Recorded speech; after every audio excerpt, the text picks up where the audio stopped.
নমস্কার, বাংলা টাইমস নিউজে আপনাদের স্বাগত। আরজিকরে চিকিৎসক হত্যার বিরুদ্ধের প্রতিবাদে ব্যারাকপুর স্টেশনের সামনে ডিওয়াইএফআই সংগঠন থেকে বিক্ষোভ শুরু হলো। মুখ্যমন্ত্রীকে পদত্যাগ করতে হবে, এই মুখ্যমন্ত্রীর পদত্যাগ করতে হবে।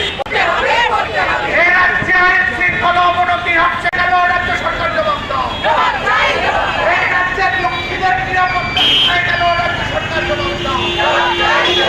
এই মহিলাদের নিরাপত্তা কোথায় কেন? মহিলা এই লড়াই চলবে, এই নারীদের সম্ভ্রম বাঁচানোর লড়াই, এই ছাত্রের শিক্ষার অধিকার বাঁচানোর লড়াই, দাবিতে আমাদের লড়াই। আর্জি করে ডাক্তারি পড়ুয়ার ধর্ষকদের শাস্তি দিতে হবে। আর্জি করে ডাক্তারি পড়ুয়ার ধর্ষকদের শাস্তি দিতে হবে। এই অবিলম্বে দোষী পুলিশ কর্মীদের গ্রেফতার করতে হবে। এই ছাত্র যুব মহিলা ঐক্য হবে।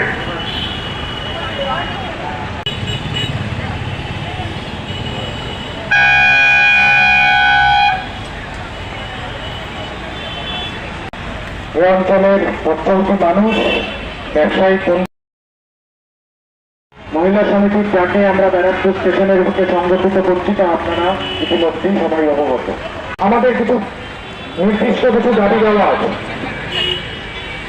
একটা কোচিং ইন্টার্নের ছাত্রী যে কর্মরত অবস্থায় তার সেমিনার রুমে সাময়িক বিশ্রাম নিতে গেছিলেন, তাকে ধর্ষণ করে খুন করে দেওয়া খুনকে এই রাজ্যের বুকে দাঁড়িয়ে আমরা দেখতে পেয়েছি একের পর এক শিক্ষা প্রতিষ্ঠান, সে হাসপাতাল, মেডিকেল কলেজ থেকে শুরু করে কলেজ, বিশ্ববিদ্যালয়ের ভেতরে কি ভয়ানক অবস্থা।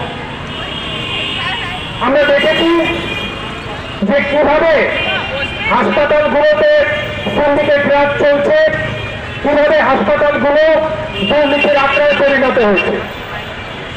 মুখ্যমন্ত্রী দুদিন আগে বললেন যে ফাঁসির সাজা হোক,